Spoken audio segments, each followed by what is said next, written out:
జోగి రమేష్ను అభ్యర్థిగా ప్రకటించినప్పటి నుంచి అధికారాన్ని అడ్డం పెట్టుకుని అనేక అక్రమాలకు పాల్పడ్డారని, ఇబ్రహీంపట్నంలో నివాసముండే జోగి కుటుంబ సభ్యులకు పెనమలూరులో ఓటు హక్కు ఎలా వచ్చిందని పెనమలూరు నియోజకవర్గ టీడీపీ అభ్యర్థి బోడె ప్రసాద్ ప్రశ్నించారు. రెవెన్యూ అధికారులతో పాటు ఉయ్యూరు సీఐ, కంకిపాడు, పెనమలూరు స్టేషన్లో ఎస్ఐలను కూడా పెడ నుంచి ఇక్కడకు బదిలీ చేయించుకొని ఎన్నికల్లో అనేక అక్రమాలకు పాల్పడ్డారని మండిపడ్డారు. వైసీపీ నాయకులు ఎన్ని విధాలుగా మభ్యపెట్టాలని చూసినా టీడీపీ నాయకులు నిలబడ్డారని, ఎన్నికల్లో మైలవరం, పెడన, పటమట నుంచి రౌడీ షీటర్లను దింపి హడావుడి చేశారని తీవ్రస్థాయిలో ధ్వజమెత్తారు. రేపు జూన్ 9వ తారీఖు చంద్రబాబు నాయుడు గారు ప్రమాణ స్వీకారం చేయబోతా ఉన్నారు. ఎవరైతే వాళ్ళకి సహకరించిన పోలీస్ అధికారులు ఉన్నారో, ఎంతటి వారైనా సరే, ఏ సిబ్బంది అయినా సరే, వాళ్ళ మీద చర్యలు తీసుకుంటాం. మేమేమో 200 మీటర్ల అవతల, వాళ్ళేమో గేటు ముందు. అంత దాడులు జరుగుతూ ఉంటే మా మీద 3 కేసులు పెట్టారు. పోరంకిని అంట ఆక్రమించుకున్నాడంట, స్వాధీనపరుచుకున్నాడంట.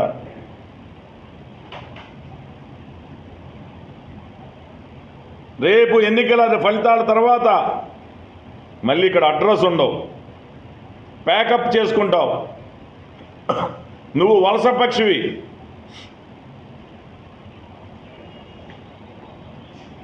ఈరోజు నీ అధికారాన్ని అడ్డం పెట్టుకొని ఎవరైతే విర్రవీగారో వాళ్ళ పరిస్థితి ఏ విధంగా ఉంటుందో నేను హెచ్చరిస్తా ఉన్నా. రాజకీయాలు గెలవటం కోసం, ప్రజాసేవ చేయటం కోసం ఉపయోగించాలి తప్పితే భౌతికంగా దాడులు చేయటం కోసం ఉపయోగిస్తే మాత్రం ఎప్పుడూ అధికారం శాశ్వతం కాదు. వచ్చేది తెలుగుదేశం పార్టీ. తప్పకుండా ఎవరైతే నీ అనుచరులు ఉన్నారో, నిన్ను చూసి పెట్టరేగిపోయినా వాళ్ళందరికీ వడ్డీతో సహా చెల్లిస్తాం. నా మీద 3 కేసులు పెట్టినప్పుడు జోగి రమేష్ అనే వ్యక్తి ప్రత్యక్షంగా అక్కడ అల్లల్లో పాల్గొన్నప్పుడు అతని మీద ఒక కేసైనా పెట్టారా? వాళ్ళ కొడుకులు, వాళ్ళ బామ్మర్దులు, వాళ్ళ అల్లుళ్ళు, అసలు మైలవరంలో ఎవరైతే నీ తొత్తులు ఉన్నారో అందరినీ కూడా తీసుకొచ్చి ఇక్కడ పెట్టుకున్నావు. పెనమలూరు నియోజకవర్గంలో సుమారుగా 80% మంది గ్రామాల్లో నీకు సిబ్బంది లేరు.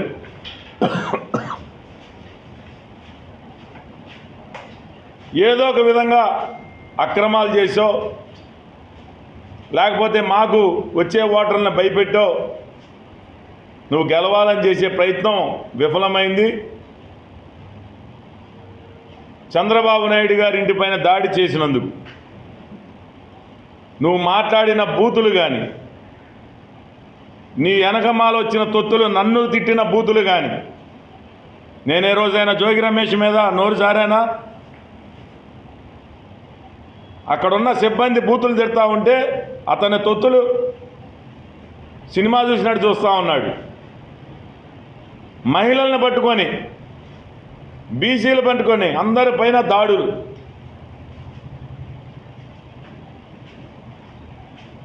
నీ ఎక్స్పైర్ డేట్ అయిపోయింది. గేమ్ ప్రారంభమవుతుంది రేపు జూన్ 4వ తారీఖు నాడు. ఏదైతే అధికారాన్ని అడ్డం పెట్టుకొని ఇంటిపైన దాడి, బాబు గారి ఇంటిపైన దాడికి చేశావో, ఇక్కడ మా కార్యకర్తలపైన దాడులు చేశావో, నీ రౌడీజం రేపు చూపించు. మేము మా కార్యకర్తల్ని అదుపులో పెట్టుకొని కంట్రోల్ చేసుకున్నాం కాబట్టి పోరంకి నుంచి నువ్వు బయటికి వెళ్ళావు. మేము కనుక ఒక్క మాట అని అంటే పోరంకి హై స్కూల్ పరిధిలోనే నిన్ను ఏ విధంగా బుద్ధి చెప్పాలో ఆ విధంగా బుద్ధి చెప్పేవాళ్ళు. ఎంత కంట్రోల్ చేశామో అక్కడ ఉన్న సిబ్బందికి తెలుసు, పోలీసు శాఖకు కూడా తెలుసు. నేను ముఖ్యంగా చెప్తా ఉన్నా, పెనమలూరు సిఐ పూర్తిగా విఫలమయ్యాడు. పోరింకిలో 500-600 నుంచి 1000 ఓట్ల దాకా నష్టం కలగడానికి కారణం జోగి రమేష్, పెనమలూరు సిఐ. తప్పకుండా ఇతని మీద కంప్లైంట్ పెడతాం, చర్యలు తీసుకుంటాం.